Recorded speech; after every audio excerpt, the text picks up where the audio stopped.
Today's article is entitled Congress, Do Your Job and End the CFPB. The Consumer Financial Protection Bureau, or the CFPB, was created out of the disaster that is Dodd-Frank.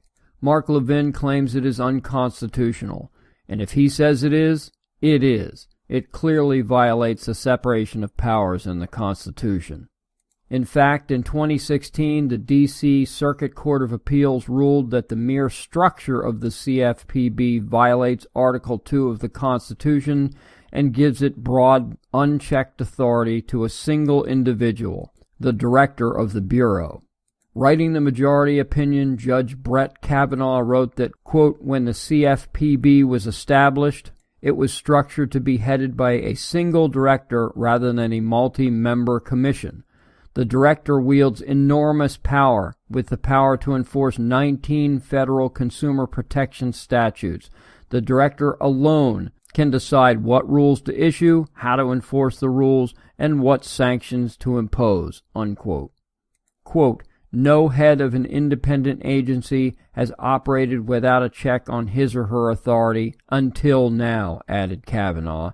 It makes the director, radical leftist Richard Cordray, quote, in essence, the president of consumer finance, unquote, and, quote, the single most powerful official in the United States government other than the president, unquote. But rather than kill off the CFPB, the D.C. Circuit's remedy was to strike down the, quote, for cause, unquote, provision, thus allowing the president, as head of the executive branch, to be able to remove the bureau head at will or without cause and replace him or her with someone of the president's choosing. But this is not a solution to the main problems of the CFPB. The Consumer Financial Protection Bureau was set up by Congress and signed by Obama as a slush fund for leftist activist groups. Congress has no oversight authority at all. The CFPB was set up to prevent financial institutions from committing, quote, unfair, deceptive, or abusive practices respecting a consumer financial product or service, unquote. Unfortunately for all of us, as well as the financial institutions, there are no written guidelines regarding what is exactly unfair, deceptive, or abusive. In other words, the director can just make it up as he or she goes. And written into the law that created this Soviet-style agency, financial institutions have no recourse of redress in the courts.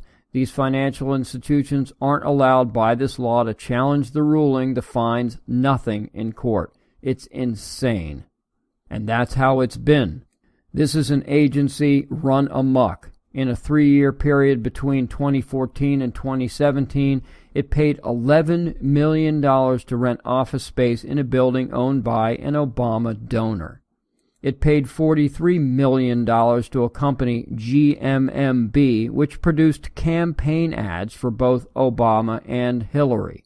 Other radical leftist groups like La Raza, Planned Parenthood, the Urban League, and many others have received millions. Over $600 million in penalties paid to CFPB's Civil Penalty Fund have been diverted to these many leftist social justice organizations. This rogue agency must be shut down. The agency cannot be fixed. Merely installing Mick Mulvaney as its head is no more than a temporary fix, a Band-Aid. If it's not shuttered permanently, the next Democrat president will just install another leftist and the malfeasance will continue. The Republican Congress has the power to repeal the CFPB in full.